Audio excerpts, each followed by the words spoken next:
ഇപ്പം നോട്ടിഫിക്കേഷൻ വന്നതുകൊണ്ട് തന്നെ നമ്മുടെ കോഴ്സസ് ഒക്കെ ഒരുപാട് ഓഫേഴ്സിലാണ് റൺ ആവുന്നത്. ഹലോ എവ്രി വൺ, നമ്മുടെ SSC ജൂനിയർ എഞ്ചിനീയർ എക്സാമിനേഷൻ്റെ നോട്ടിഫിക്കേഷൻ വന്നിട്ടുണ്ട്. സോ ആപ്ലിക്കേഷൻ വിൻഡോ ഇപ്പോൾ ആക്റ്റീവ് ആണ്. ആകെ 3 ആഴ്ചത്തെ സമയം മാത്രമാണ് ആപ്ലിക്കേഷൻ ഫില്ല് ചെയ്യാനായിട്ട് നമുക്കുള്ളൂ. അപ്പോൾ എന്താണ് SSCയുടെ JEE എക്സാമിനേഷൻ്റെ പ്രത്യേകത? ഇതിൻ്റെ സെലക്ഷൻ പ്രൊസീജിയർ എന്തൊക്കെയാണ്? ഈ ജോലിയിൽ നിങ്ങൾക്ക് ലഭിക്കുന്ന സാലറി എത്രയായിരിക്കും? ഈ ജോലിക്ക് വേണ്ട അടിസ്ഥാന വിദ്യാഭ്യാസ യോഗ്യത, പ്രായപരിധി എത്രയാണ്? തുടങ്ങിയിട്ടുള്ള എല്ലാ കാര്യങ്ങളും SSC JEE 2025ൻ്റെ A to Z കാര്യങ്ങൾ ഡിസ്കസ് ചെയ്യുന്ന ഒരു ഡീറ്റെയിൽഡ് ആയിട്ടുള്ള വീഡിയോ ആണിത്. അപ്പോൾ ഇന്നത്തെ നമ്മുടെ വീഡിയോയിലേക്ക് എല്ലാവർക്കും സ്വാഗതം. അപ്പോൾ നമ്മൾ ഏറ്റവും ഇമ്പോർട്ടൻ്റ് ആയിട്ട് നമ്മൾ സ്റ്റാർട്ട് ചെയ്യുന്നത് നമ്മുടെ നോട്ടിഫിക്കേഷൻ വന്നിരിക്കുന്ന ഡേറ്റ്സ് തന്നെയാണ്. സോ ഈ വന്ന ജൂൺ 30-ാം തീയതി ആയിരുന്നു നോട്ടിഫിക്കേഷൻ വന്നിട്ടുണ്ടായിരുന്നത്. 3 ആഴ്ചത്തെ സമയം, അതായത് ജൂലൈ 21-ാം തീയതി വരെ മാത്രമാണ് നമുക്ക് അപ്ലൈ ചെയ്യാനുള്ള ഒരു സമയം. അപ്പോൾ നിങ്ങൾ എത്രയും പെട്ടെന്ന് തന്നെ അപ്ലൈ ചെയ്തോളുക. നിങ്ങൾ ലാസ്റ്റ് മിനിറ്റിലേക്കൊന്നും പോകരുത്, പെട്ടെന്ന് തന്നെ അപ്ലൈ ചെയ്യുക. നമ്മൾ എപ്പോഴും പറയുന്ന കാര്യമാണ്. കംപ്ലീറ്റ്ലി ഓൺലൈനായിട്ട് നിങ്ങൾക്ക് ഈ എക്സാമിന് അപേക്ഷിക്കാനായിട്ട് പറ്റും. ജസ്റ്റ് SSCയുടെ ഒഫീഷ്യൽ വെബ്സൈറ്റ് ആയിട്ടുള്ള ssc.gov.in പോവുക. അവിടെ അതിൻ്റെ നോട്ടിഫിക്കേഷൻ നിങ്ങൾക്ക് കാണാം. അതിൽ ക്ലിക്ക് അപ്ലൈ കൊടുത്തിട്ടുണ്ടെങ്കിൽ ഈസിലി അപ്ലൈ ചെയ്യാനായിട്ട് പറ്റും. ഇനി ഇമ്പോർട്ടൻ്റ് ആയിട്ടുള്ളൊരു കാര്യം, ഈ എക്സാമിനേഷൻ്റെ ഡേറ്റ് ആണ്. സോ 27-ാം തീയതി മുതൽ 31 ഒക്ടോബർ 2025 ഈ എക്സാം നടക്കുന്നത്. സോ സെലക്ഷൻ പ്രൊസീജിയറിന് 2 സ്റ്റെപ്സ് ഉണ്ട്. ഒന്നാമത്തെ എക്സാമും അതിനുശേഷം രണ്ടാമത്തെ ഒരു എക്സാം അല്ലെങ്കിൽ പേപ്പർ 2 എന്ന് പറയുന്ന ഒരു പോർഷൻ കൂടിയുണ്ട്. അത് നടക്കാൻ പോകുന്നത് 2026 ആദ്യമായിരിക്കും. അപ്പോൾ എന്താണ് ഇതിൻ്റെ സെലക്ഷൻ പ്രൊസീജിയർ എന്നൊക്കെ നമ്മളിവിടെ ഡീറ്റെയിൽഡ് ആയിട്ട് പറയുന്നുണ്ട്. ഓക്കെ, അപ്പോൾ നമുക്ക് ഇന്നത്തെ ഈ ഒരു സെഷനിൽ അടുത്തതായിട്ട് ഡിസ്കസ് ചെയ്യാനായിട്ട് പോകുന്നത് ഈ ജോലിക്ക് വേണ്ട എഡ്യൂക്കേഷണൽ ക്വാളിഫിക്കേഷൻസ് ആണ്. അപ്പോൾ നിങ്ങൾക്ക് അറിയാമായിരിക്കും, പ്രധാനമായിട്ടും 3 കേഡേഴ്സിലേക്കുള്ളത്, അതായത് സിവിൽ, മെക്കാനിക്കൽ ആൻഡ് ഇലക്ട്രിക്കൽ. അപ്പോൾ ഈ 3 പോസ്റ്റുകളിലേക്കാണ് സാധാരണ രീതിയിൽ JEEയുടെ SSCയുടെ ജൂനിയർ എഞ്ചിനീയർ നോട്ടിഫിക്കേഷൻ വരാറുള്ളത്. അപ്പോൾ ഇതിൽ തന്നെ പല ഓർഗനൈസേഷൻസ് ഉണ്ട്. അതായത് ഇപ്പോൾ for example CWC, central water commission, അതിലെങ്കിൽ പിന്നെ വരുന്നത് BRO, അതായത് ബോർഡർ റോഡ് ഓർഗനൈസേഷൻ, പിന്നെ സെൻട്രൽ പബ്ലിക് വർക്ക്സ് ഡിപ്പാർട്ട്മെൻറ്റ്, അങ്ങനെ അതിനെ നമ്മൾ CPWD എന്ന് പറയുക. അങ്ങനെ പല ഡിപ്പാർട്ട്മെൻറ്റുകളിലേക്കാണ് ഈ എഞ്ചിനീയറിൻ്റെ റിക്രൂട്ട്മെൻറ്റ് നോട്ടിഫിക്കേഷൻ വന്നിട്ടുള്ളത്. അപ്പോൾ ഏതൊക്കെ റിക്രൂട്ട്മെൻറ്റ് അല്ലെങ്കിൽ ഏതൊക്കെ ഡിപ്പാർട്ട്മെൻറ്റിൻ്റെ കീഴിലാണ് ഓരോ റിക്രൂട്ട്മെൻറ്റും വരുന്നത്, അതിൻ്റെ മിനിമം എഡ്യൂക്കേഷണൽ ക്വാളിഫിക്കേഷൻ റിക്വയർമെൻറ്റും ഏജ് എലിജിബിലിറ്റിയും എത്രയാണെന്നാണ് നമ്മൾ അടുത്തതായിട്ട് ഡിസ്കസ് ചെയ്യാനായിട്ട് പോകുന്നത്. ഓക്കെ, സോ ഫസ്റ്റ് നമ്മൾ ഡിസ്കസ് ചെയ്യുന്നത് ബോർഡർ റോഡ്സ് ഓർഗനൈസേഷനിലേക്കാണ്. അപ്പോൾ ഇവിടെ ഈ ഡിപ്പാർട്ട്മെൻറ്റിലേക്ക് 3 രീതിയിലുള്ള എഞ്ചിനീയേഴ്സിനും അപേക്ഷിക്കാം. അതായത് സിവിൽ എഞ്ചിനീയേഴ്സിനും, ഇവിടെ സി എന്ന് ഉദ്ദേശിക്കുന്നത് സിവിലാണ്, സിവിൽ എഞ്ചിനീയേഴ്സിനും അപേക്ഷിക്കാം, ഇലക്ട്രിക്കൽ ആൻഡ് മെക്കാനിക്കൽ എഞ്ചിനീയറിങ്ങിനും പഠിക്കുന്നവർക്കും അപേക്ഷിക്കാം. അപ്പോൾ ഇവിടെ വന്നിരിക്കുന്നത് അപ് ടു 30 years ആണ്. ഇവിടെ നിങ്ങൾക്ക് ക്ലിയർ ആയിട്ട് കാണാൻ പറ്റും പ്രായപരിധി എന്ന് പറയുന്നത്. ഓക്കെ, അപ്പോൾ സാധാരണ 18 വയസ്സിന് മുകളിൽ പ്രായമുള്ള, 30 വയസ്സിന് താഴെ പ്രായമുള്ള ആൾക്കാർക്കാണ് ഈ ഒരു ജോലിക്ക് അപ്ലൈ ചെയ്യാനായിട്ട് പറ്റുക. പക്ഷേ നിങ്ങൾ ഏത് കാറ്റഗറിയാണ് എന്നതിനനുസരിച്ച് നിങ്ങൾക്ക് ഏജ് റിലാക്സേഷനും ക്ലെയിം ചെയ്യാം. അതിനെപ്പറ്റി നമ്മൾ ഡീറ്റെയിൽ ആയിട്ട് ഡിസ്കസ് ചെയ്യുന്നുണ്ട്. അപ്പോൾ ആദ്യം ഇതിൻ്റെ എഡ്യൂക്കേഷണൽ ക്വാളിഫിക്കേഷൻ എന്താണെന്ന് നോക്കാം. അപ്പോൾ ഇവിടെ C എന്ന് പറയുന്ന സിവിൽ എഞ്ചിനീയറിംഗ് റിക്വയർമെൻ്റ് ആയിട്ട് വരുന്ന ജോലികളിലൊക്കെ തന്നെ നിങ്ങൾക്ക് വേണ്ടത് ഒന്നെങ്കിൽ സിവിൽ എഞ്ചിനീയറിംഗിൽ ഒരു ഡിഗ്രിയോ അല്ലെങ്കിൽ ഒരു 3 year ഡിപ്ലോമയോ ആണ്. ഓക്കെ, അപ്പോൾ ഇത് റെക്കഗ്നൈസ്ഡ് ആയിട്ടുള്ള ഒരു യൂണിവേഴ്സിറ്റിയിൽ നിന്ന് തന്നെ നിങ്ങൾക്ക് കിട്ടിയിട്ടുണ്ടായിരിക്കണം. ഇവിടെ നിങ്ങൾ അത് ക്ലിയർ ചെയ്താൽ മതി, അല്ലാതെ ഇത്ര പെർസെൻറ്റേജ് എന്ന് പറയുന്ന കട്ട് ഓഫ് ഒന്നുമില്ല. ഇനി അതുപോലെ തന്നെ ഇവിടെ ഇലക്ട്രിക്കൽ ആൻഡ് മെക്കാനിക്കൽ എഞ്ചിനീയറിംഗ് ആണ് നിങ്ങൾ അപേക്ഷിക്കുന്ന കേഡർ എങ്കിൽ അവിടെ വേണ്ടത് ഇലക്ട്രിക്കൽ അല്ലെങ്കിൽ മെക്കാനിക്കൽ എഞ്ചിനീയറിംഗ് ഡിഗ്രി, ബിരുദമോ അല്ലെങ്കിൽ അതിന് ഡിപ്ലോമയോ ആണ്. സോ അവിടെയും അപ് ടു 30 years തന്നെയാണ് വരുന്നത്. ക്ലിയർ? നെക്സ്റ്റ് ഇവിടെ നോക്കുക, ഇത് രണ്ടും ഇല്ല എന്നുണ്ടെങ്കിൽ, അതായത് നിങ്ങൾ ഇവിടെ ഒന്നെങ്കിൽ നിങ്ങൾക്ക് ഡിഗ്രി വേണം അല്ലെങ്കിൽ ഡിപ്ലോമ വേണം. ഇനി അതിൻ്റെ കൂടെ ഇവിടെ 2 year experience in planning, execution, maintenance of electrical or mechanical engineering works. അപ്പോൾ ഇവിടെ ഒന്നെങ്കിൽ നിങ്ങൾക്ക് ഡിഗ്രി ഉണ്ടാകണം, അല്ലെങ്കിൽ ഇവിടെ ഡിപ്ലോമ, അതിൻ്റെ കൂടെ 2 വർഷത്തെ എക്സ്പീരിയൻസും വരണം. ഓക്കെ, അപ്പോൾ ഇതാണ് മിനിമം എഡ്യൂക്കേഷണൽ റിക്വയർമെൻറ്റ്. ഇത് ബോർഡർ റോഡ്സ് ഓർഗനൈസേഷൻ്റെ കാര്യമാണ്. അപ്പോൾ ഈ ഡിപ്പാർട്ട്മെൻറ്റ് എന്താണ്, അവിടെ എന്താണ് നിങ്ങൾ ചെയ്യാൻ പോകുന്നതെന്നൊക്കെ ഞാൻ വഴിയെ പറയുന്നുണ്ട് കേട്ടോ. ഇനി അടുത്ത post Brahmaputra board military Jal Shakti. അപ്പോൾ ഇതിവിടെ കൂടുതലും വാട്ടർ റിലേറ്റഡ് ആയിട്ടുള്ള പ്രോജക്റ്റ് വർക്കുകളായിരിക്കും. അപ്പോൾ ഇവിടെ പ്രധാനമായിട്ടും സിവിൽ എഞ്ചിനീയേഴ്സ് ആണ്, കൺസ്ട്രക്ഷൻ റിലേറ്റഡ് വർക്ക്സ് ആയതുകൊണ്ട് സിവിൽ എഞ്ചിനീയേഴ്സിനെയാണ് വേണ്ടത്. 30 വയസ്സ് വരെയാണ് ഇതിന് വേണ്ട പ്രായപരിധി. സെൻട്രൽ വാട്ടർ കമ്മീഷൻ, നമ്മളിതിനെ CWC എന്നാണ് പറയുന്നത്. അവിടേക്ക് മെക്കാനിക്കലും സിവിൽ എഞ്ചിനീയേഴ്സും ആണ് വേണ്ടത്. അവിടെ നമുക്ക് ഇലക്ട്രിക്കൽ എഞ്ചിനീയേഴ്സിനെ അല്ല വേണ്ടത്. നെക്സ്റ്റ് വരുന്നത് central water and power research station, അവിടേക്ക് ഇലക്ട്രിക്കൽ എഞ്ചിനീയേഴ്സും സിവിൽ എഞ്ചിനീയേഴ്സും വേണം. സെൻട്രൽ പബ്ലിക് വർക്ക്സ് ഡിപ്പാർട്ട്മെൻറ്റ് അല്ലെങ്കിൽ CPWDയിലേക്ക് ഇലക്ട്രിക്കൽ എഞ്ചിനീയേഴ്സ് ആൻഡ് ഇവിടെ സിവിൽ എഞ്ചിനീയേഴ്സ് ആണ്. സോ അപ്പോൾ ഇത് നോക്കിക്കേ, ഈ സെൻട്രൽ പബ്ലിക് വർക്ക്സ് ഡിപ്പാർട്ട്മെൻറ്റിലും സെൻട്രൽ വാട്ടർ ആൻഡ് പവർ റിസർച്ചിലും ഇവിടെ 2 ഡിഫറെൻ്റ് ആയിട്ടുള്ള പ്രായപരിധിയാണ്. സോ ഇവിടെ CPWDയിലേക്ക് പോകുമ്പോൾ 32 വയസ്സ് വരെയുള്ളവർക്ക് ഇതിൽ അപേക്ഷിക്കാൻ പറ്റും. ഓക്കെ, ഇനി അടുത്തത് വീണ്ടും ബ്രഹ്മപുത്ര ബോർഡ് മിനിസ്ട്രി ഓഫ് ജൽശക്തിയിലേക്ക് വരുന്ന ഇവിടുത്തെ നമ്മളത് ഡിസ്കസ് ചെയ്ത് കഴിഞ്ഞു. ഇനി അടുത്തത് DGQA naval ministry of defence. അപ്പോൾ ഇവിടെ നമ്മുടെ ഡിഫൻസ് ഡിപ്പാർട്ട്മെൻറ്റിലേക്ക് വരുന്ന മെക്കാനിക്കൽ എഞ്ചിനീയേഴ്സിൻ്റെയും ഇലക്ട്രിക്കൽ എഞ്ചിനീയേഴ്സിൻ്റെയും എലിജിബിലിറ്റി ആണ്. സോ അതും സെയിം തന്നെയാണ്, ഡിഗ്രി ഇൻ മെക്കാനിക്കൽ എഞ്ചിനീയറിംഗ് അല്ലെങ്കിൽ ഡിഗ്രി ഇൻ ഇലക്ട്രിക്കൽ എഞ്ചിനീയറിംഗ് അല്ലെങ്കിൽ ഡിപ്ലോമ വിത്ത് എക്സ്പീരിയൻസ്, ഇത് തന്നെയാണ് രണ്ടിലും വരുന്നത്. ഇവിടെയും പ്രായപരിധി 30 വയസ്സ് വരെ തന്നെയാണ് വന്നിരിക്കുന്നത്. ഓക്കെ, ബാക്കി ഡീറ്റെയിൽസ് ഒക്കെ നിങ്ങൾക്ക് ഇവിടെ കാണാം. ഇനി അടുത്തത് വരുന്നത് മിലിറ്ററി എഞ്ചിനീയറിംഗ് സർവീസസിലേക്ക് വരുന്ന civil and electrical and mechanical, ഇത് 3 ഉണ്ട്. അവിടെയും അപ് ടു 30 ഇയേഴ്സ് ആണ് പ്രായപരിധി വരുന്നത്. ഇനി നാഷണൽ ടെക്നിക്കൽ റിസർച്ച് ഓർഗനൈസേഷൻ അല്ലെങ്കിൽ NTROയിലേക്ക് വരുന്നത് സിവിൽ റിക്രൂട്ട്മെന്റ് ആണ്. അവിടെ 30 വയസ്സ് വരെ പ്രായമുള്ളവർക്കാണ് അപേക്ഷിക്കാൻ പറ്റുന്നത്. ഓക്കെ, അപ്പോൾ ഇത്രയാണ് എസെൻഷ്യൽ എഡ്യൂക്കേഷണൽ ക്വാളിഫിക്കേഷൻസും അതിൻ്റെ കൂടെ തന്നെ പ്രായപരിധിയെയും പറ്റിയിട്ടുള്ള ഇൻഫർമേഷൻ. ഇനി അടുത്തതായി നമ്മൾ ഡിസ്കസ് ചെയ്യുന്നത് വേക്കൻസീസ് ആണ്. സോ അപ്പോൾ ഈ വർഷം ഏകദേശം 1340 വേക്കൻസീസ് ആണ് വന്നിരിക്കുന്നത്. സോ അപ്പോൾ ഇവിടെ നോക്കുക, ഇത് നിങ്ങളുടെ ഫൈനൽ വേക്കൻസി ആണ് എന്ന് നമുക്ക് അങ്ങനെ ഉറപ്പിച്ച് പറയാൻ പറ്റില്ല, കാരണം ഇതൊരു ടെൻറ്ററ്റീവ് വേക്കൻസി ആയിട്ടാണ് തന്നിരിക്കുന്നത്. അതുകൊണ്ട് തന്നെ നമ്മുടെ എക്സാം നടക്കുന്നതിന് മുമ്പ് വേക്കൻസി കൂടാനുള്ള ചാൻസസും ഉണ്ട്. SSC എക്സാംസിൽ അങ്ങനെ നടക്കാറുണ്ട്. ചില കേസസിൽ ഫസ്റ്റത്തെ ലെവൽ എക്സാം കഴിഞ്ഞിട്ട് വരെ നമ്മുടെ നമ്പർ ഓഫ് വേക്കൻസീസ് ഇൻക്രീസ് ചെയ്യാറുണ്ട്. അപ്പോൾ അത് ഡീറ്റെയിൽഡ് ആയിട്ട് വരുന്നത് ഓരോരോ കമ്മീഷൻ, ഇപ്പോൾ ഞാൻ കണ്ടു CWC എന്നൊക്കെ നിങ്ങളോട് പറഞ്ഞു, അതുപോലെ തന്നെ സെൻട്രൽ പബ്ലിക് വർക്ക്സ് ഡിപ്പാർട്ട്മെന്റ് എന്നൊക്കെ പറഞ്ഞു. അപ്പോൾ അതിൻ്റെ ഓരോന്നിൻ്റെയും വെബ്സൈറ്റിലാണ് ഇതിൻ്റെ ഡീറ്റെയിൽസ് അവർ ലിസ്റ്റ് ചെയ്തിട്ടുണ്ടാവുക. ക്ലിയർ? ഇനി അടുത്തതായിട്ട് ചിലപ്പോൾ നിങ്ങൾക്കൊരു ഡൗട്ട് ഉണ്ടാകും, ഗേൾസിന് പറ്റിയ ജോലിയാണോ ബോയ്സിന് പറ്റിയ ജോലിയാണോ എന്നൊക്കെ. ഇത് 2 പേർക്കും പറ്റിയതാണ്. ചില ഡിപ്പാർട്ട്മെൻറ്റ്സിൽ, ഫോർ എക്സാമ്പിൾ ഇപ്പോൾ ബോർഡർ റോഡ് ഓർഗനൈസേഷനിൽ അധികവും മെയിൽ കാൻഡിഡേറ്റ്സിനാണ് ജോലി വരുന്നത്, അവിടെ ഫീമെയിൽ കാൻഡിഡേറ്റ്സിന് വരുന്നത് കുറവായിരിക്കും. സോ അങ്ങനെ ചില വ്യത്യാസങ്ങളേ വരുന്നുള്ളൂ. ഇനി അതുപോലെ തന്നെ പേഴ്സൺസ് വിത്ത് ഫിസിക്കൽ ഡിസബിലിറ്റീസ്, അങ്ങനെയുള്ളവർക്കും ഈ ജോലിക്ക് അപേക്ഷിക്കാം. അപ്പോൾ ഏതൊക്കെ ഡിസബിലിറ്റീസ് ഉള്ളവർക്കാണ് അപ്ലൈ ചെയ്യാൻ പറ്റുക എന്നുള്ളത് നിങ്ങൾക്ക് ഇവിടെ കാണാം. ആൻഡ് ഇവിടെ ഈ ജോലികളുടെ junior engineer, civil and electrical mechanical, ഇതിൽ നിങ്ങൾക്ക് ചെയ്യേണ്ടതായിട്ടുള്ള ഫങ്ഷണാലിറ്റി റിക്വയർമെൻറ്റ് എന്ന് വെച്ചാൽ ചില കേസിൽ നമുക്ക് ഓടേണ്ടതായിട്ട് വരും, ചില കേസിൽ ഇരിക്കേണ്ടത്, നിൽക്കേണ്ടത്, അങ്ങനെ ഫിസിക്കൽ ആക്ടിവിറ്റീസ് ഏതൊക്കെയാണ് എന്നിവിടെ എൻലിസ്റ്റ് ചെയ്തിട്ടുണ്ട്.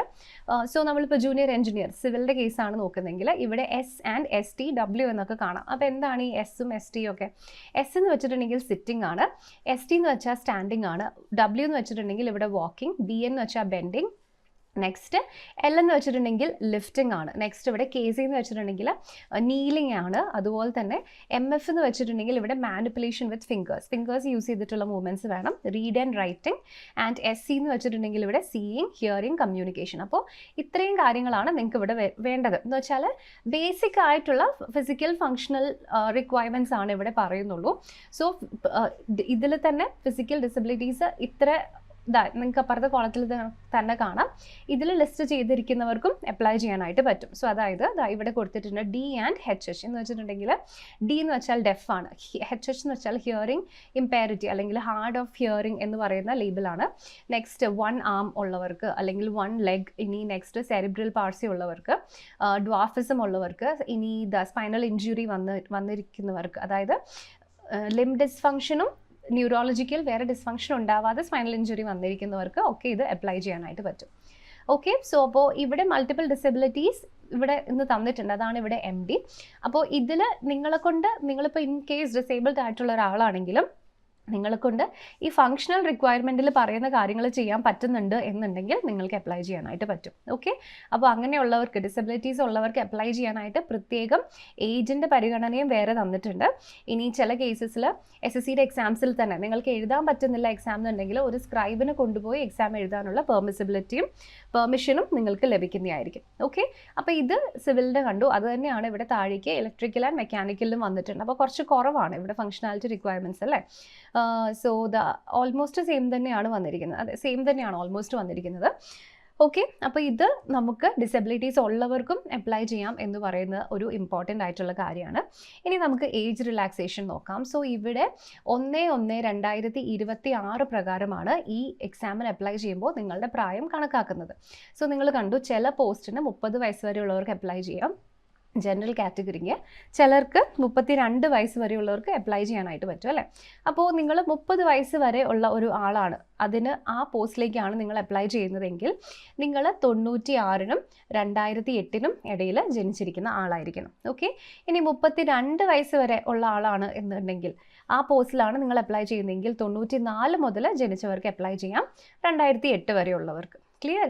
So the candidate should not be born earlier than 2194 and not later than 2008. ഇത് ജനറൽ കാറ്റഗറീസിൽ വരുന്നവർക്കുള്ള ഒരു ഏജ് ലിമിറ്റ് ആണ്. ഇനി ഇത് തന്നെ നിങ്ങൾ ഏത് റിസർവ്ഡ് കാറ്റഗറി ആണെന്നുണ്ടെങ്കിൽ അതിനനുസരിച്ചും നിങ്ങൾക്ക് ഇവിടെ ഏജ് റിലാക്സേഷൻസ് ക്ലെയിം ചെയ്യാം. SC/ST-കാർക്ക് 5 വർഷം വരെ കിട്ടും, OBC-കാർക്ക് 3 വർഷം വരെ, ആൻഡ് അൺറിസർവ്ഡ് ആയിട്ടുള്ള ജനറൽ കാറ്റഗറിയിലുള്ള പേഴ്സൺസ് വിത്ത് ഫിസിക്കൽ ഡിസബിലിറ്റീസ് അങ്ങനെയുള്ളവർക്ക് 10 വർഷത്തെ റിലാക്സേഷൻ കിട്ടും. ഇനി നിങ്ങൾ SC/ST-യിലുള്ള ഒരു ഫിസിക്കലി സ്ലൈറ്റ്ലി ഡിസേബിൾഡ് ആയിട്ടുള്ള ആളാണെങ്കിൽ നിങ്ങൾക്ക് അവിടെ 10, 5, 15 കിട്ടും.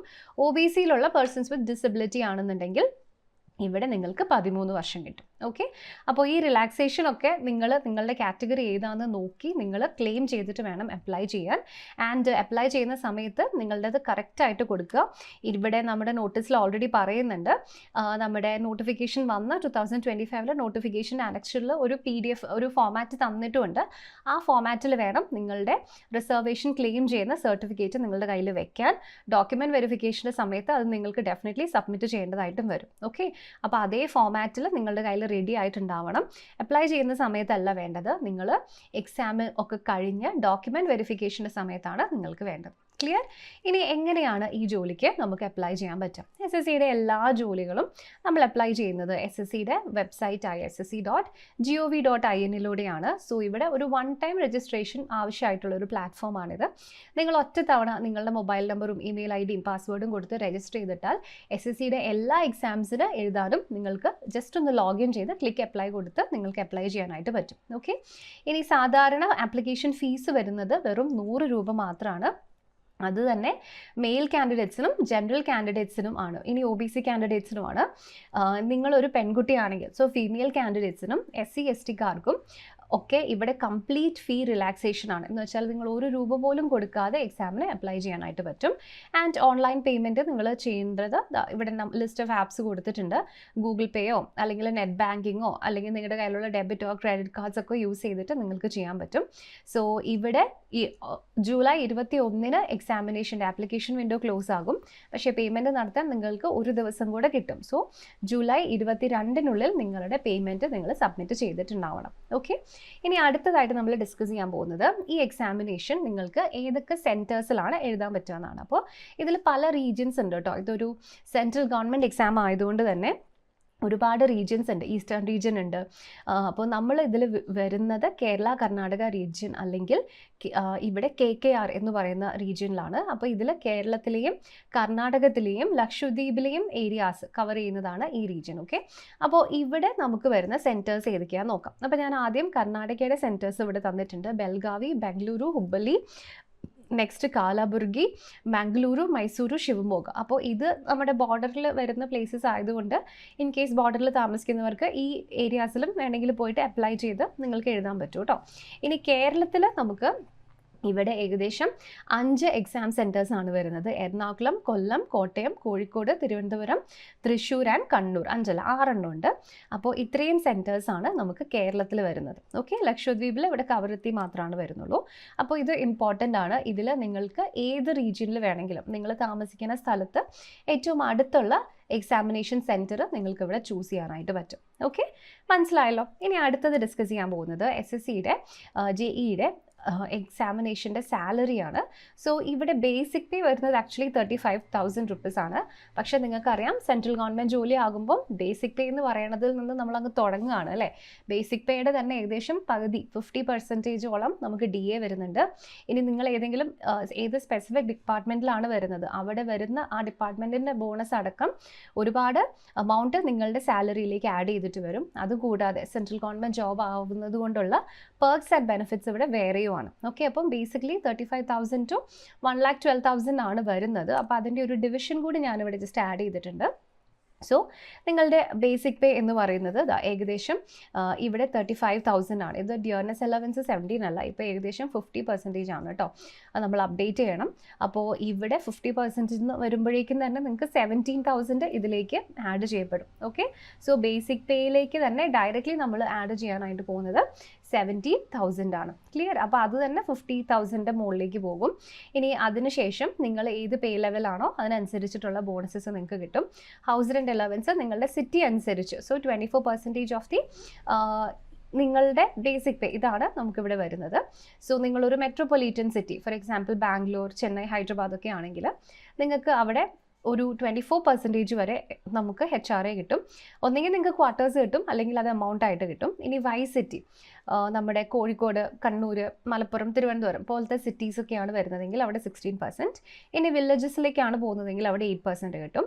ഇനി അതുകൂടാതെ ട്രാവൽ അലവൻസ് കിട്ടും. ആൻഡ് നെക്സ്റ്റ് നിങ്ങളുടെ മൊത്തത്തിൽ വരുന്ന സാലറി, അപ്പോൾ ഇത് 53 അല്ല, സോ ഇത് ഒരു 70ൻ്റെ അടുത്തേക്ക് പോകും. 65 to 70 ആണ് ഇവിടെ നിങ്ങളുടെ കയ്യിൽ കിട്ടുന്ന സാലറി ടോട്ടലായിട്ട് നിങ്ങൾക്ക് വരുന്നത്.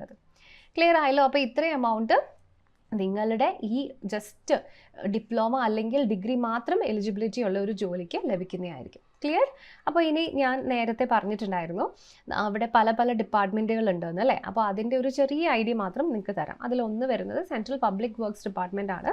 അപ്പോൾ ഇവിടേക്ക് പ്രധാനമായിട്ടും വരുന്നത് പബ്ലിക് വർക്ക്സ്, അതായത് ഗവൺമെൻറ്റിൻ്റെ കീഴിൽ വരുന്ന വലിയ പബ്ലിക് അണ്ടർടേക്കിങ്സ് ഒക്കെ ഉണ്ടാവും. അതിൻ്റെ കൺസ്ട്രക്ഷനും മെയിൻ്റനൻസിനും ഒക്കെ ഉള്ള സൂപ്പർവിഷൻ ചെയ്യുക, അതിൻ്റെ റെസ്പോൺസിബിലിറ്റിയാണ് ഈ ഡിപ്പാർട്ട്മെൻറ്റിൽ വരുന്നത്. ഇനി മിലിറ്ററി എഞ്ചിനീയറിംഗ് സർവീസസ് എന്ന് പറയുമ്പോൾ ആർമിയുടെ കീഴിൽ വരുന്ന പല ഇൻഫ്രാസ്ട്രക്ചേഴ്സും ഉണ്ടാകും അല്ലേ. ഫോർ എക്സാമ്പിൾ റോഡുകൾ ഉണ്ടാകും, എയർ ഫീൽഡുകൾ ഉണ്ടാകും. അപ്പോൾ അതിൻ്റെയൊക്കെ കൺസ്ട്രക്ഷനും മെയിൻ്റനൻസിനുമാണ് പ്രധാനമായിട്ടും വരുന്നത്. ഇനി ചില കേസസിൽ ഈ പ്രോജക്റ്റുകളുടെയൊക്കെ പ്ലാനിങ്ങിനും എക്സിക്യൂഷനും ഒക്കെ നിങ്ങൾ ഭാഗമാകേണ്ടി വരും.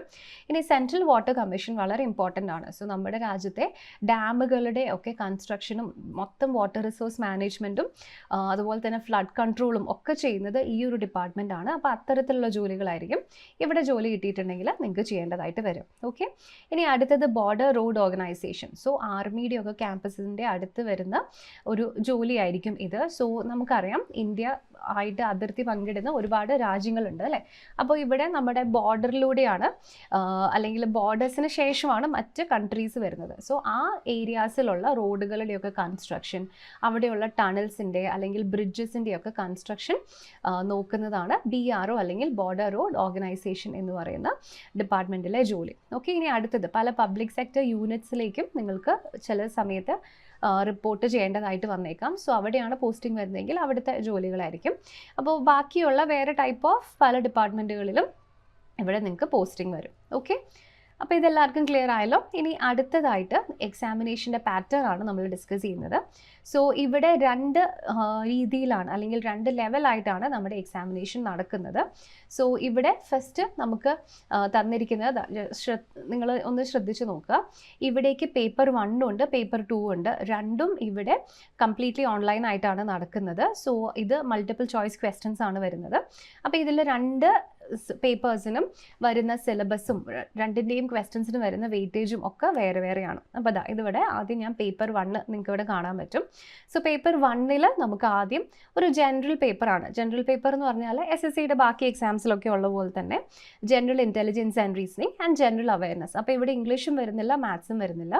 ഇത് രണ്ടും നിങ്ങൾ പഠിക്കുക. ഓക്കെ, അതിനുശേഷം നിങ്ങളുടെ കോർ പേപ്പർ നിങ്ങൾ ഏത് സ്ട്രീമിലേക്കാണോ അപ്ലൈ ചെയ്യുന്നത്. സോ ഞാൻ പറഞ്ഞു സിവിൽ ഉണ്ട്, മെക്കാനിക്കൽ ഉണ്ട്, ഇലക്ട്രിക്കൽ ഉണ്ട്.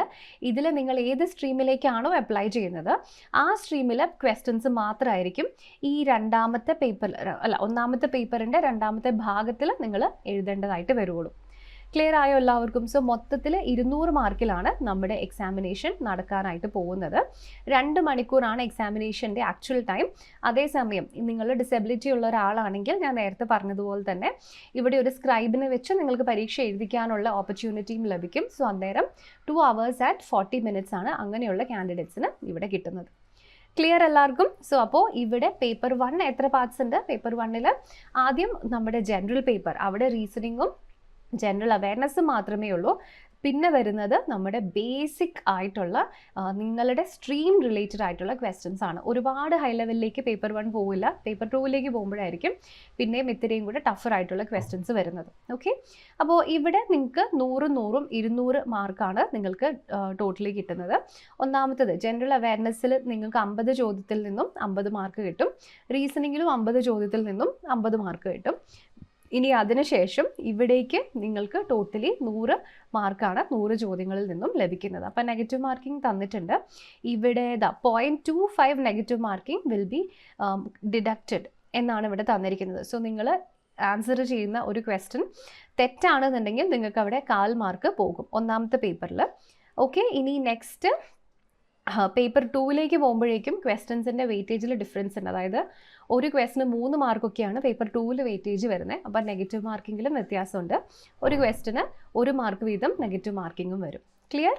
അപ്പോൾ ഇത് നമ്മുടെ പേപ്പർ 1ൻ്റെ കാര്യമാണ്. ഇനി പേപ്പർ 2 നിങ്ങൾക്ക് ഇവിടെ നോക്കിയാൽ കാണാം, അവിടെ വേറെ സബ്ജക്ട്സ് ഒന്നുമില്ല. ഇവിടെ റീസണിങ്ങോ മാത്സോ ഇംഗ്ലീഷോ അങ്ങനെ ഒന്നുമില്ല. ജനറൽ പേപ്പർ ഒന്നുമില്ല. നിങ്ങളുടെ കോർ പേപ്പർ മാത്രമാണ് ഇവിടെ വരുന്നുള്ളൂ. അപ്പോൾ അവിടെ ഒരു കമ്പ്യൂട്ടർ ബേസ്ഡ് എക്സാമിനേഷൻ ഉണ്ടാകും. ഒരു ക്വസ്റ്റിന് 3 മാർക്ക് വീതമാണ് ഇവിടേക്ക് വെയിറ്റേജ് വരുന്നത്. ക്ലിയർ? ആൻഡ് ഇതും വീണ്ടും 2 മണിക്കൂർ എക്സാമിനേഷൻ ആണ്. സോ ഔട്ട് ഓഫ് 300ലാണ് എക്സാം നടക്കുന്നത്. നെഗറ്റീവ് മാർക്കിംഗ് ഉണ്ട് കേട്ടോ. നെഗറ്റീവ് മാർക്കിംഗ് ഇവിടെ -1 ആണ് വരിക. സ്ക്രൈബിനെ വെച്ച് എഴുതുകയാണെങ്കിൽ 2 മണിക്കൂർ 40 മിനിറ്റ് നിങ്ങൾക്ക് ഇവിടെ കിട്ടും. ക്ലിയർ? അപ്പോൾ ഇത്രയാണ് ഇമ്പോർട്ടൻ്റ് ആയിട്ടുള്ള കാര്യങ്ങൾ. ഇനി പലരും ചോദിക്കുന്ന ഒരു സംശയമാണ്, സയൻറ്റിഫിക് കാൽക്കുലേറ്റർ കൊണ്ടുപോകാൻ പറ്റുമോ, അല്ലെങ്കിൽ അങ്ങനത്തെ എന്തെങ്കിലും യൂസ് ചെയ്യാൻ പറ്റുമോ എന്നുള്ളൊരു ഡൗട്ട് കേൾക്കാറുണ്ട്. നിങ്ങൾക്ക് സയൻറ്റിഫിക് കാൽക്കുലേറ്ററോ അല്ലെങ്കിൽ അത്തരത്തിലുള്ള ടേബിൾസോ ഫിസിക്കലായിട്ട് കൊണ്ടുപോകാൻ പറ്റില്ല. നിങ്ങളുടെ എക്സാം വിൻഡോ ഓപ്പൺ ആവുന്ന സമയത്ത് തന്നെ നിങ്ങൾക്ക് ആവശ്യമുള്ള യൂസ്ഫുൾ ഡേറ്റ എന്ന് പറഞ്ഞിട്ടൊരു ടാബ് കാണും. അപ്പോൾ അതിൽ നിങ്ങൾക്ക് ആവശ്യമുള്ള പവേഴ്സും അല്ലെങ്കിൽ ചില കോൺസ്റ്റൻസിൻ്റെയൊക്കെ വാല്യൂസും അതിനകത്ത് തന്നെ തന്നിട്ടുണ്ടാകും. ഓക്കെ, അപ്പോൾ അത് ഇൻസ്ട്രക്ഷൻസ് വായിച്ചു കഴിഞ്ഞിട്ട് നിങ്ങൾ ആ യൂസ്ഫുൾ ഡേറ്റ ക്ലിക്ക് ചെയ്തിട്ടുണ്ടെങ്കിൽ നിങ്ങൾക്ക് ആവശ്യമുള്ളത് വരും. അതുകൂടാതെ ഒരു സോഫ്റ്റ്വെയർ വേർഷൻ, നമ്മുടെ സയൻറ്റിഫിക് കാൽക്കുലേറ്ററിൻ്റെ ഒരു സോഫ്റ്റ്വെയർ വേർഷനും അതിനകത്ത് തന്നെ നിങ്ങളുടെ എക്സാം വിൻഡോയിൽ തന്നെ ഉണ്ടാകും. അപ്പോൾ നിങ്ങൾക്ക് അത് യൂസ് ചെയ്താൽ മതി. ഫിസിക്കലി കാൽക്കുലേറ്ററോ അങ്ങനെയുള്ള സാധനങ്ങളൊന്നും നിങ്ങൾക്ക് കൊണ്ടുപോകാൻ പറ്റില്ല. ക്ലിയർ? ഇനി നമ്മൾ ഡിസ്കസ് ചെയ്യാൻ പോകുന്നത് എക്സാമിൻ്റെ ഡീറ്റെയിൽഡ് ആയിട്ടുള്ള സിലബസ് ആണ്. സോ ഇവിടെ ഒന്നാമത്തെ പേപ്പറിൽ വരുന്നത് intelligence and reasoning, general awareness. ഒന്നാമത്തെ പേപ്പറിൻ്റെ 2ാം ഭാഗത്തിൽ കോർ സബ്ജക്ട്സ് വരുന്നു. അതുതന്നെയാണ് പേപ്പർ 2ലും വരുന്നത്. സോ പേപ്പർ 2ലേക്ക് വരുമ്പം ക്വസ്റ്റ്യൻസ് കുറച്ചും കൂടെ കട്ടിയാകും അല്ലേ? ക്വസ്റ്റ്യൻസിൻ്റെ ലെവലിൽ കുറച്ച് ഡിഫറൻസ് വരും. ഓക്കെ, അപ്പോൾ നമുക്ക് നമ്മുടെ ജനറൽ ഇൻ്റലിജൻസ് ആൻഡ് റീസണിങ്ങിൻ്റെ സിലബസ് ജസ്റ്റ് ഒന്ന് നോക്കാം. ഇവിടെ മെയിനായിട്ട് വരുന്നത് analogy, similarities, differences, space visualisation, problem solving, analysis and judgement, decision making, visual memory. So ഇവിടെ വേർഡ് ബേസ്ഡ് ആയിട്ടുള്ള അനാലജീസ്, സിമിലാരിറ്റീസ് ആൻഡ് ഡിഫറൻസസ് എന്ന് വെച്ചാൽ നമുക്ക് തന്നിരിക്കുന്ന ഒരു ഗ്രൂപ്പ് ഓഫ് ഐറ്റംസ്, അത് ചിലപ്പോൾ കുറേ നമ്പേഴ്സ് ആകാം, അല്ലെങ്കിൽ ചിലപ്പോൾ കുറേ ഫിഗേഴ്സ് ആകാം, ചിലപ്പോൾ വേർഡ്സ് ആയിരിക്കും. അതിലൊന്നൊഴികെ ബാക്കിയൊക്കെ സിമിലർ ആയിരിക്കും. അപ്പോൾ ആ വ്യത്യസ്തമായിട്ടുള്ളതിനെ കണ്ടുപിടിക്കുക. അല്ലെങ്കിൽ 2 വാക്കുകൾ തമ്മിലുള്ള ബന്ധം തന്നിട്ട് അതേ ബന്ധം കാണിക്കുന്ന മറ്റ് ചില വാക്കുകൾ ഏതാണെന്ന് കണ്ടുപിടിക്കും. ഇതിനെയാണ് നമ്മൾ അനാലജി, സിമിലാരിറ്റീസ് ആൻഡ് ഡിഫറൻസസ് എന്നൊക്കെ പറയുന്നത്. ഇനി അടുത്തത് വരുന്നത് സ്പേസ് വിഷ്വലൈസേഷൻ, വിഷ്വൽ മെമ്മറി എന്ന് പറഞ്ഞാൽ ഫിഗർ സീരീസ് പോലെയുള്ളതും ക്യൂബ് ആൻഡ് ഐസ് പോലെയൊക്കെ വരുന്ന ടോപ്പിക്സ് ആണ്. അടുത്തത് analysis, judgement, decision making, statement conclusion, statement and assumption തുടങ്ങിയിട്ടുള്ള ടോപ്പിക്സ് ആണ് ഇവിടെ വരിക. ഇനി അടുത്തത് ഡിസ്ക്രിമിനേഷൻ, ഒബ്സർവേഷൻ. ഇത് വീണ്ടും തന്നിരിക്കുന്ന ഫിഗേഴ്സിൽ നിന്നും അവയുടെ പ്രോപ്പർട്ടി അനുസരിച്ച് അവയൊരു ഗ്രൂപ്പാക്കി നമ്മൾ മാറ്റുക. എന്നിട്ട് മേ ബി ഡിഫറെൻ്റ് ആയിട്ടുള്ള ഗ്രൂപ്പിനെ കണ്ടുപിടിക്കുക. ഇനി നമ്പേഴ്സോ ആൽഫബറ്റ്സോ ആണെങ്കിലും അവയുടെ പ്രോപ്പർട്ടി അനുസരിച്ച് അതിനെ ക്ലസ്റ്റേഴ്സ് ആക്കുക. ഇതൊക്കെയാണ് അതിൽ വരുന്നത്. ഇനി റിലേഷൻഷിപ്പ് കോൺസെപ്റ്റ്സ് എന്ന് പറയുന്നത് നമ്മുടെ ബ്ലഡ് റിലേഷൻഷിപ്പാണ്. അരിത്മെറ്റിക്കൽ റീസണിംഗ് എന്ന് പറഞ്ഞാൽ റീസണിങ്ങിൻ്റെ കോൺസെപ്റ്റ്സ് ഉപയോഗിച്ച് മാത്സിൻ്റെ കോൺസെപ്റ്റ്സ് ഉപയോഗിച്ചുകൊണ്ട് റീസണിങ്ങിൻ്റെ ചോദ്യങ്ങൾ സോൾവ് ചെയ്യുന്നതാണ്. ഇനി നമ്പർ സീരീസ് ബേസ്ഡ് ചോദ്യങ്ങൾ വരാറുണ്ട്. ഫിഗർ ക്ലാസിഫിക്കേഷൻ ഉണ്ട്, വെർബൽ ക്ലാസിഫിക്കേഷൻ ഉണ്ട്. അത് 2 ഞാൻ പറഞ്ഞു. ഇനി സിമ്പിൾസ് ആൻഡ് റിലേഷൻഷിപ്പ് എന്ന് പറയുന്നത് ബേസിക് ആയിട്ടും നമ്മുടെ മാത്തമാറ്റിക്സ് മാത്തമാറ്റിക്കൽ ഓപ്പറേഷൻസ് ബേസ്ഡ് ആയിട്ടുള്ള ടോപ്പിക്സ് ആണ്. ഇതുകൂടാതെ അരിത്തമാറ്റിക്കൽ കമ്പ്യൂട്ടേഷൻസ് ആൻഡ് ബാക്കി വരുന്ന സബ് ടോപ്പിക്സ്. സോ പൊതുവേ SSCയുടെ എല്ലാ റീസണിങ് സിലബസിലും വരുന്ന കാര്യങ്ങൾ തന്നെയാണ് ഇവിടെയും തന്നിട്ടുള്ളത്. ഇനി ജനറൽ അവയർനെസ്സിൻ്റെ സിലബസ് ആണ് അടുത്ത് നമ്മൾ നോക്കുന്നത്. അപ്പോൾ ഇതിൽ കറണ്ട് അഫയേഴ്സിന് അത്യാവശ്യം നല്ല വെയിറ്റേജ് ഉണ്ടാകും. ഇന്ത്യ ആൻഡ് നെയ്ബറിംഗ് കൺട്രീസ്, ഇന്ത്യയുടെ നെയ്ബറിംഗ് കൺട്രീസ് ഏതൊക്കെയാണ്, അവയുടെ ക്യാപിറ്റൽസ്, കറൻസീസ്, അവരുടെ പ്രധാനപ്പെട്ട ഇൻഡിവിജ്വൽസ് ആരൊക്കെയാണ്, പേഴ്സണാലിറ്റീസ്, മൂവ്മെൻറ്റ്സ്, ഇന്ത്യയുടെ ഹിസ്റ്ററി എന്താണ്, ഇന്ത്യയുടെ കൾച്ചർ റിലേറ്റഡ് ആയിട്ടുള്ള കാര്യങ്ങൾ, ഇന്ത്യയുടെ ജിയോഗ്രഫി, നമ്മുടെ ഫേമസ് ആയിട്ടുള്ള ലാൻഡ് മാർക്സ്, റിവേഴ്സ്, ഡാംസ് ഒക്കെ, ഇന്ത്യയുടെ ഇക്കണോമിക് സീൻ, പിന്നെ അതിൽ കോൺസ്റ്റിറ്റ്യൂഷൻ റിലേറ്റഡ് ക്വസ്റ്റ്യൻസും ജനറൽ പോളിറ്റി റിലേറ്റഡ് ക്വസ്റ്റ്യൻസും വരും. ഇതുകൂടാതെ സയൻറ്റിഫിക് റിസർച്ചിൽ ഇന്ത്യ നടത്തിയിട്ടുള്ള മുന്നേറ്റങ്ങൾ അല്ലെങ്കിൽ പ്രധാനമായിട്ടും nationally and internationally space related ആയിട്ട് വരുന്ന ഈവൻറ്റ്സ് ഏതൊക്കെയാണ്, ഓക്കെ, ഇതൊക്കെയാണ് ജനറൽ അവയർനെസ്സിൽ വരുന്നത്. ഇനി അടുത്തത് നമ്മൾ സിവിൽ എഞ്ചിനീയറിങ്ങിൻ്റെ സിലബസ് ആണ് പറയുന്നത്. അപ്പോൾ ഇതിൽ ഞാൻ ഡീറ്റെയിൽഡ് ആയിട്ട് നിങ്ങൾക്ക് പറഞ്ഞു തരുന്നില്ല, കാരണം എൻ്റെ സ്ട്രീം സിവിൽ എഞ്ചിനീയറിംഗ് അല്ല. അപ്പോൾ ഞാൻ ജസ്റ്റ് നിങ്ങൾക്കത് വായിച്ചു തരാം. സിവിൽ എഞ്ചിനീയറിംഗ് കാണുന്ന കുട്ടികൾക്ക് അറിയാമായിരിക്കും ഇതിൽ നിങ്ങൾ എന്താണ് പഠിക്കേണ്ടതെന്ന്. Okay, so building material, surveying, estimating, soil mechanics, costing and valuation, concrete technology, irrigation engineering, steel design. അടുത്തതിൽ വരുന്നത് theory of structures, hydraulics, RCC designs, environmental engineering and transportation engineering. അപ്പോൾ ഇത്രയാണ് സിവിലിൽ വരുന്നത്. ഇനി അടുത്തത് ഇലക്ട്രിക്കൽ എഞ്ചിനീയറിംഗിലാണ്. സോ ഇലക്ട്രിക്കൽ എഞ്ചിനീയറിംഗിനകത്ത് വരുന്നത് ബേസിക് കോൺസെപ്റ്റ്സ് ഏതൊക്കെയാണ്, അതായത് ബേസിക് കോൺസെപ്റ്റ്സ് ഇലക്ട്രിക്കൽ എഞ്ചിനീയറിംഗിൻ്റെ നമുക്കറിയാം അല്ലേ, വോൾട്ട്, ചാർജ് എന്നൊക്കെ പറഞ്ഞ ഒരുപാട് കാര്യങ്ങളുണ്ട്. അത് circuit law, magnetic circuit, AC fundamentals, measurement and measuring instruments, electrical machines, DC machines, 1 phase and 3 phase transformers, 3 phase induction motors, estimation costing, basic electronics, generation, fractional kilowatt motors and single phase induction motors, measurement and measuring instrument, synchronous machines. ഇത്രയാണ് electrical എഞ്ചിനീയറിംഗിൻ്റെ സിലബസിൽ വരുന്നത്. ഇനി അടുത്തത് mechanical എഞ്ചിനീയറിംഗിൻ്റെ സിലബസിൽ വരുന്ന കാര്യങ്ങളാണ്. Theory of machines and machine design, IC engines combustion, next air standard cycles for IC engines, IC engine performance, first law of thermodynamics, second law of thermodynamics, boilers, and IC engine cooling, lubrication, classification, Rankine cycle of system, specification, engineering, mechanics and strength of materials, centrifugal pumps, basic principles and classification of steel, hydraulic turbines, dynamics of ideal fluids, fluid kinematics, measurement of fluid pressure, properties and classification of fluids, air compressors and their cycles, refrigeration cycles, measurement of flow rate, fluid statics, nozzles and steam turbines, principle and refrigeration plant, fitting and accessories. അപ്പോൾ ഇതൊക്കെയാണ് നമ്മുടെ mechanical എഞ്ചിനീയറിംഗിൻ്റെ സിലബസിൽ വരുന്നത്. Okay, അപ്പോൾ എന്തെല്ലാം കാര്യങ്ങളാണ് ഈ സിലബസിൽ ഡീറ്റെയിൽഡ് ആയിട്ട് വരുന്നത് എന്ന് ഞാൻ പറഞ്ഞു തന്നിട്ടുണ്ട്. മെക്കാനിക്കലും സിവിലും ഇലക്ട്രിക്കലും അതാത് സ്ട്രീമിലുള്ള ടീച്ചേഴ്സ് നിങ്ങൾക്ക് ഇത്രയും കൂടെ ബെറ്റർ ആയിട്ട് പറഞ്ഞു തരും കേട്ടോ. എൻ്റെ സ്ട്രീം ഇതൊന്നും അല്ല, അതുകൊണ്ടാണ് ഞാൻ അത് ഒത്തിരി എക്സ്പ്ലെയിൻ ചെയ്യാത്തത്. ഓക്കെ, അപ്പോൾ നിങ്ങൾ ഇവിടെ മറക്കേണ്ട, നോട്ടിഫിക്കേഷൻ വന്നു കഴിഞ്ഞു, ആകെ 3 ആഴ്ചത്തെ സമയം മാത്രമേ ഉള്ളൂ.